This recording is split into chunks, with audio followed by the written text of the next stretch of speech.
Hey guys, I'm Pixel Dan, and this is a review of the Masters of the Universe Classics Lizard Man.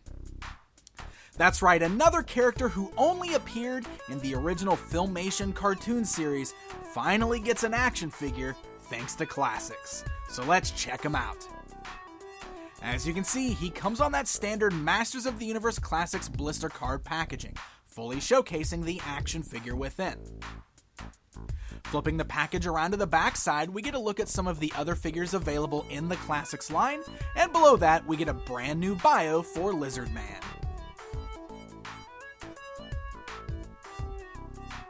Alright, let's take a closer look at the action figure outside of the packaging. Now, since this guy only appeared in the Filmation cartoon series, you will notice that this new action figure is heavily influenced by that cartoon design, giving him a bit more of an animated look than a lot of the figures in the Classics lineup. We've seen this with a lot of the other Filmation-inspired characters, and honestly, I wouldn't have it any other way. Since this is the only way we know this guy, it only makes sense to me that he would have his more cartoony look. The paint job on this guy is very well done. He's a very vibrant character with a really dark, deep green color and a skin tone there, and he's got a nice light green kind of coming down the front as well as on that front side of his tail. All of that is topped off with a really nice shade of blue seen on the tunic that he's wearing, as well as the little flap that's hanging down from his belt. The figure doesn't have a lot of shading or extra detail or anything like that, but like I said, the colors do have a very bright feel to them, which really kind of helps that whole animated look for the character, especially with those bulging bright yellow eyes right there on that smiling face of his. Now, one thing that's really cool about Lizard Man here is he's pretty much an entirely new sculpt. He's got a much thinner body than a lot of the figures we got in the Classics line, so he doesn't have your standard bulky, muscular male buck that a lot of the other figures do. He's a lot more slender, and he's got a unique sculpt there on the torso because that tunic that he's wearing is non-removable. It's actually part of the sculpt of the body there.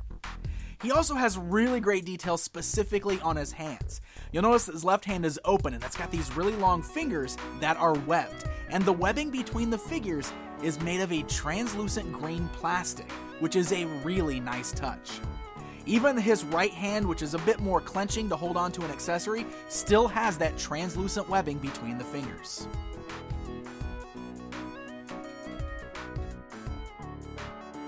Okay, let's go ahead and take a closer look at Lizard Man. Now, even though he's got himself a more slender body than what we typically see, the articulation functions pretty much exactly the same. So that head's on a nice ball joint there. It can look left, it can look right, it can move slightly up and down there. You got those ball joints at the shoulders, very tight articulation. You can actually hear they got clicks in there, like ratchet joints in there, which is really nice. So really tight articulation there, moves forwards and backwards.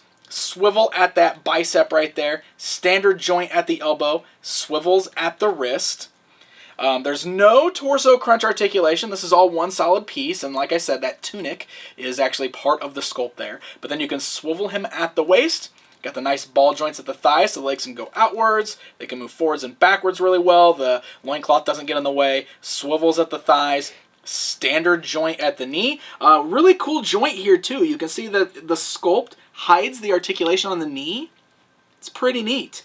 And then the ankle joints, there's no pins there, and they just move forwards and backwards. Very tight ankle joints, which is also really nice, so he doesn't have any problem standing. So a lot of stuff about this guy, very similar to what we always see. Got that removable head. It's on the ball joint there. It can be popped off. You can easily pop that back on. One of the only other differences here is the fact that Lizard Man has a tail. And like we've seen on some other things in the past, the way they did this is the tail is part of the loincloth piece. So it's not actually attached to the figure. You can see it's part of that loincloth, and it's not posable. That is static, and it's a very solid piece there. So you can't actually articulate the tail. I do feel like that's a little bit of a bummer. It would have been nice if you could swivel it side to side, but that is going to stay put. It's static, but luckily it doesn't get in the way of the posing or anything like that. It's a little bit up off the ground, so it's not too long. You can still get some pretty good like poses with his knees bent and everything, and the tail doesn't get in the way. In fact, it'll actually help prop the figure up. So there we go.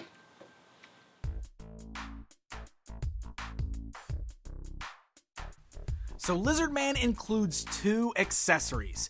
Now this character doesn't have a signature accessory or weapon that we saw in the cartoon series, so he gets a few unique pieces. First of all, he does have a sword. The entire sword is just molded in a silver plastic, and there's no extra paint detail here, so it's just a solid color weapon. Now Lizard Man can hold that nicely in his right hand, and that way we've got him armed up and he can do battle with a sword. I just kind of wish that it was painted a little bit so that there were more details seen on here. It's just a pretty plain looking weapon as is. The second accessory is one that I personally am very excited for, and it's not really an accessory for Lizard Man at all. But the other piece that he comes with is the Diamond Ray of Disappearance. Ever since we started getting Filmation accessories in the Masters of the Universe Classics line, this is the one that I have wanted the most. The Diamond Ray of Disappearance comes from an episode that is incredibly memorable, so it's very cool that we now have this iconic accessory to put in the hands of our Skeletor figure. Now, it's just done in that same silver plastic as the sword, and the diamond on the inside is actually molded in a glow-in-the-dark plastic. Personally, I think I would have preferred this be done in like a translucent plastic to look more like a crystal or a diamond, but I guess I understand that the glow-in-the-dark was used to kind of give it that glowing feel that it had in the show. Now, since Skeletor's hands are clenched and he doesn't have an open palm, the bottom of the box is actually molded to plug right onto Skeletor's fingers. You can see the shape there fits perfectly right on Skeletor's fingers. That way it does look like he's holding it out in front of him, just like he does in the cartoon series. So while it's not painted exactly the way I'd hoped it would, I am still very happy to get the Diamond Ray of Disappearance in the line, so now we have the option of displaying this with our Skeletor if we choose. So there you go, my friends. There's a look at the brand new Lizard Man figure from the Masters of the Universe Classics line. He's one of those characters who only appeared in a handful of episodes of the old Filmation cartoon series, but he's a bit of an iconic character because he's one that everybody remembers. And he's one of those few heroic warriors in the show who didn't have an original action figure. So finally getting him into the toy line is quite an awesome thing. And he's a very cool looking action figure with a great sculpt, a fantastic paint job, and pretty cool accessory with that Diamond Ray of Disappearance. So Lizard Man here kicks off the 2015 Club Eternia subscription and will be available on MattyCollector.com on January 15th, 2015. So happy hunting, my friends, and until next time.